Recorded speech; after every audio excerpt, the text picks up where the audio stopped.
Hey, hi Ruby, how are you? मैं थोड़ा busy हूँ, बाद में बात करते हैं। Okay, hi Amit, what's up buddy? I have to go. I'm really busy.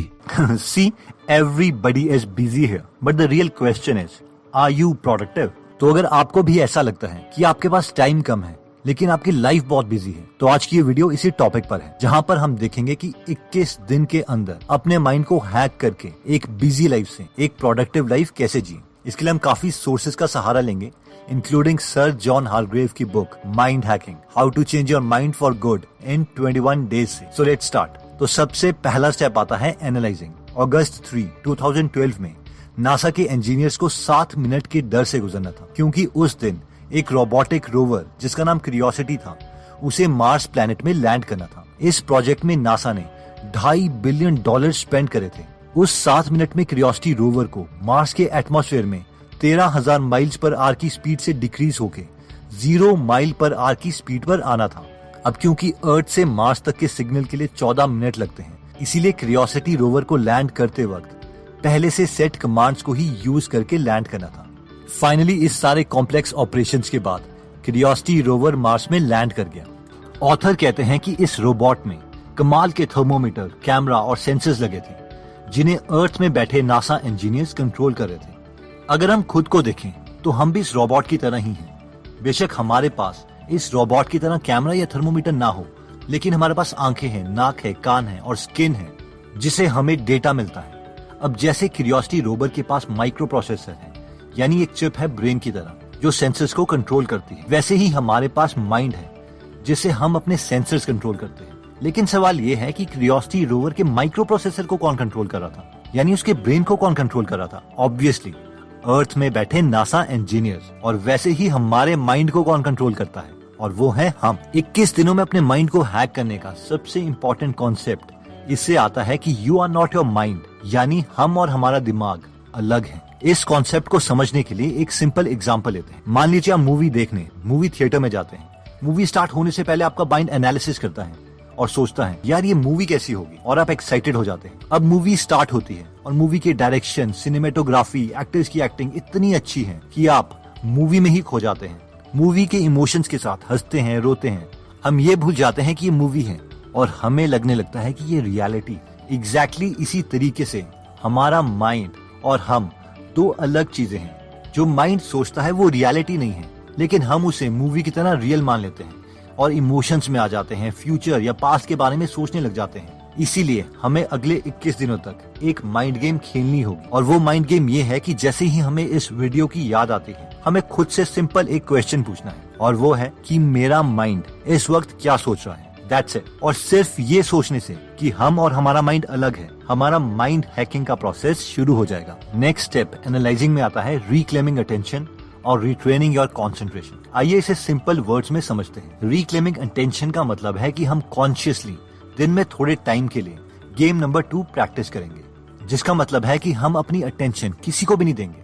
अब पूरी दुनिया में बड़े बड़े बिजनेसमैन हमारी अटेंशन के लिए काफी पैसे खर्चते हैं। कोई सिर्फ एक इंसान को कोलगेट की एड दिखाने के लिए 100 रुपए तक खर्च कर देता है, तो कोई सेंसोडाइन की एड दिखाने के लिए 200 रुपीज तक खर्चता है। अब ऑब्वियसली अगर एक इंसान को एक एड दिखाने के लिए हम इतने पैसे खर्च कर रहे हैं, तो कोई भी बिजनेसमैन एड तभी दिखाएगा जब उसे 100 रुपए की एड दिखा के कम से कम 150 रुपए का प्रॉफिट हो। और अब से जब भी हम किसी को अटेंशन देंगे तो हमें इस तरीके से सोचना है कि हमने किसी को अपने पैसे दे दिए हैं। अगर हम कोलगेट की एड देखते हैं तो हमें ये सोचना है अरे यार मैंने किसी को 100 रुपए दे दिए। सेंसोडाइन की एड देखते हैं तो हमें ये सोचना है कि हमने इन्हें 150 रुपए दे दिए। और कम से कम हमें दिन में 1 आवर के लिए अपनी अटेंशन किसी को नहीं देनी है। इसीलिए अगले 21 दिन के लिए 1 घंटे के लिए हर रोज हमें कोई मैसेजिंग एप्लीकेशन, कोई text messages, internet distraction, Audible visual notification बंद कर देनी है और अपनी अटेंशन को रिक्लेम करना है। अटेंशन रिक्लेम करने के बाद आता है रिट्रेनिंग योर कंसंट्रेशन, यानी हमें अपने माइंड को अब ट्रेन करना है कि वो वही सोचे जो हम चाहते हैं, जिसके लिए हमें हर रोज सिर्फ 10 से 20 मिनट में माइंड गेम नंबर 3 खेलनी है, और वो है सी योर ब्रेथ, यानी एक शांत जगह में बैठ के बस अपनी सांसों को ऑब्जर्व करना है कि हम ब्रीथ कैसे करते हैं। हमारा माइंड बीच में कुछ और सोचने लगेगा, बट इट्स ओके। लेकिन दोबारा से हम अपने माइंड को टास्क देंगे कि वो ब्रेथ के बारे में सोचे। अब अपना माइंड हैक करने का नेक्स्ट इंटरेस्टिंग स्टेप आता है इमेजिनिंग। एल्बर्ट आइंस्टाइन ने कहा था, imagination is more important then knowledge. लेकिन आपको पता है कि आइंस्टाइन के स्कूल टीचर्स क्या बोलते थे? आइंस्टाइन के एक टीचर ने आइंस्टाइन के डिसओबीडियंस को देखते हुए कहा था, तेरा जिंदगी में कुछ नहीं होगा। और एक्चुअल में ऐसा लग भी रहा था, क्योंकि आइंस्टाइन एक लो लेवल गवर्नमेंट जॉब कर रहे थे। वो एक 3rd क्लास पेटेंट क्लर्क थे। जब उनका प्रमोशन का टाइम आया तो वो 2nd क्लास पेटेंट क्लर्क बनने वाले थे, लेकिन उन्हें प्रमोशन नहीं दी गई, क्योंकि आइंस्टाइन के सीनियर्स ने कहा था कि आइंस्टाइन को बहुत कम नॉलेज है मैकेनिकल इंजीनियरिंग के बारे में। लेकिन इस जॉब में आइंस्टाइन के पास एक सबसे अच्छी चीज थी, और वो था टाइम। और इस टाइम के साथ उनके पास था दुनिया का सबसे बड़ा टूल, इमेजिनेशन। आइंस्टाइन हमेशा अपने फ्री टाइम में लाइट के बारे में हमेशा इमेजिन करते रहते थे। क्या होगा अगर मैं लाइट के साथ ट्रैवल करूं? क्या होगा अगर मैं एलिवेटर से गिर जाऊं? और इस इमेजिनेशन की वजह से वो दुनिया के नंबर 1 फिजिसिस्ट माने जाते हैं। इसलिए जो भी चीज हम इमेजिन करेंगे हमारे साथ वही होगा। अगर हम इमेजिन करते हैं कि हमारी शादी अच्छी नहीं चलेगी तो वैसा ही होगा। अगर हम इमेजिन करते हैं कि हम एक अच्छी बॉडी शेप अचीव नहीं कर पाएंगे तो वैसा ही होगा। अगर हम इमेजिन करेंगे कि हम रनिंग में अच्छे नहीं हैं तो हमारी बॉडी वैसे ही रिस्पॉन्ड करेगी। अब कई लोग सोचेंगे कि यार ये तो बकवास है। अगर मैं सोचूंगा कि मैं करोड़पति बन जाऊं तो क्या मैं एक्चुअल में करोड़पति बन जाऊंगा? अब ऑब्वियसली ऐसा भी नहीं होगा। लेकिन अगर हम डिटेल में करोड़पति बनने के प्लान्स इमेजिन करते हैं तो माइंड हमेशा एक्टिव स्टेट में रहेगा, और जिस मूवमेंट में हमें कोई पैसा कमाने की अपॉर्चुनिटी दिखेगी तो हम उसे पा लेंगे। और ये साइंटिफिक स्टडीज से प्रूव्ड है। For example, psychologist Laura king ने काफी सारे स्टूडेंट्स लिए और उन्हें 2 ग्रुप में डिवाइड किया, ग्रुप ए और ग्रुप बी। ग्रुप ए में कोई इंटरवेंशन नहीं की गई, लेकिन ग्रुप बी के स्टूडेंट्स को बोला गया कि रोज 20 मिनट तक अपने गोल्स लिखो, बड़े ऑडेशियस गोल्स, और उनके बारे में डिटेल में इमेजिन करो कि तुम वो अचीव कर चुके हो। इस एक्सपेरिमेंट का रिजल्ट ये था कि ग्रुप बी वाले स्टूडेंट्स जिन्होंने इमेजिनेशन की थी वो ग्रुप ए के स्टूडेंट्स के कंपैरेटिवली ज्यादा पॉजिटिव, हेल्दी और सक्सेसफुल रहे। 21 दिन में माइंड हैकिंग का नेक्स्ट स्टेप आता है रीप्रोग्रामिंग। एडिसन को एक काफी सक्सेसफुल इन्वेंटर माना जाता है, जिनके नाम पर 1000 से ज्यादा पेटेंट्स थे। आप जानते हैं कि एडिसन की सबसे बड़ी लीगेसी क्या थी? उनसे हमने ये सीखा था कि इन्वेंशंस कैसे करते हैं। उनके ऑफिस के किनारे एक बेड लगा हुआ था। एडिसन बहुत देर तक एक आइडिया पर सोचते रहते थे। उसके बाद जब वो थक जाते तो थोड़ी देर के लिए उस ऑफिस में रखे बेड में सोने चले जाते। अब जैसे ही उन्हें कोई आइडिया आता वो फटाफट बेड में उठते और उसे कागज में लिख लेते। उसके बाद वो अपने ऊपर वाले फ्लोर के ऑफिस में भागते और उस आइडिया से रिलेटेड रफ ड्राइंग्स बना लेते, जिन्हें वो रियलिटी में कन्वर्ट करना चाहते थे। इसके बाद वो रफ ड्राइंग्स साथ वाले कमरे में बैठे ड्राफ्ट्समैन के पास जाती थी, जो उन रफ ड्राइंग्स को फेयर करके बनाते थे। अगर उन ड्राफ्ट्समैन को कोई क्वेश्चन होता तो वो एडिसन से पूछ लेते। उसके बाद वो ड्राइंग्स मशीन हॉल में जाती, जहां पर उस ड्राइंग को रियलिटी में कन्वर्ट करने के लिए उस ड्राइंग के हर एक पार्ट को बनाया जाता, और फाइनली इन सब पार्ट को असेंबल करके पूरी मशीन तैयार होती थी। आइंस्टाइन बहुत प्राउड होके बोलते थे, हम एक लेडी वॉच से लेके पूरी लोकोमोटिव बना सकते हैं।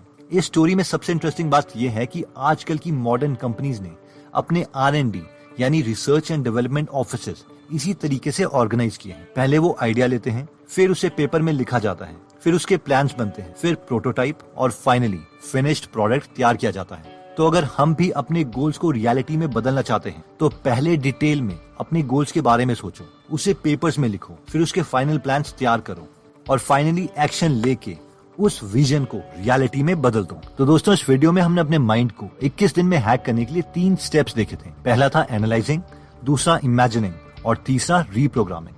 जिसमें सबसे पहले एनालाइजिंग में हमने देखा था कि हम और हमारा ब्रेन 2 अलग चीजें हैं, इसलिए इन दोनों को अलग करने के लिए सबसे पहले हमें खुद से सिर्फ एक सिंपल सवाल पूछना चाहिए कि हमारा माइंड इस वक्त क्या सोच रहा है, जिससे हम अपने माइंड को खुद से अलग कर पाएंगे। नेक्स्ट स्टेप था रिक्लेमिंग योर अटेंशन, यानी दिन में 1 आवर के लिए कॉन्शियसली सारी नोटिफिकेशंस बंद कर दो।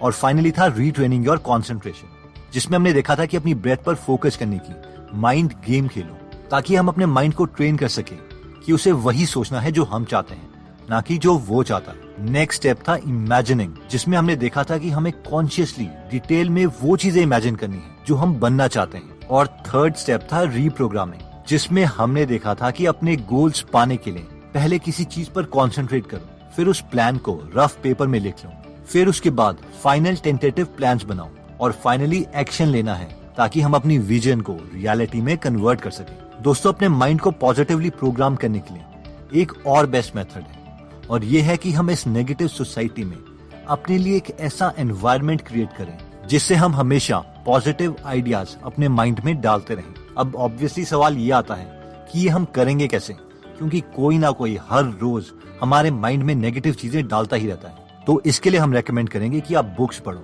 अगर सबके सामने बुक्स पढ़ने में हमें शर्म आती है, या फिर हमारी इंग्लिश प्रॉब्लम है, या हमारे पास टाइम नहीं है, तो इसके लिए आप गीगल एप्लीकेशन डाउनलोड कर सकते हो, जहां पर आप हिंदी में फ्री में बुक समरीज सुन सकते हो। इस प्लेटफॉर्म पर 130 से ज्यादा free Hindi book summaries available हैं, जो हम पढ़ भी सकते हैं और सुन भी सकते हैं। अगर आप इस ऐप में इंटरेस्टेड हो तो इसका लिंक हम डिस्क्रिप्शन में दे देंगे। एनीवेज दोस्तों, अगर आपको हमारी मेहनत पसंद आई और अगर आप ऐसी नॉलेजेबल वीडियोस मिस नहीं करना चाहते तो सब्सक्राइब करने के बाद आप बेल का बटन जरूर दबा दीजिए। आप कमेंट करके ये भी बता सकते हैं कि आप नेक्स्ट वीडियो किस टॉपिक पर चाहते हैं। जल्द ही हम आपसे दोबारा मिलेंगे। जय हिंद।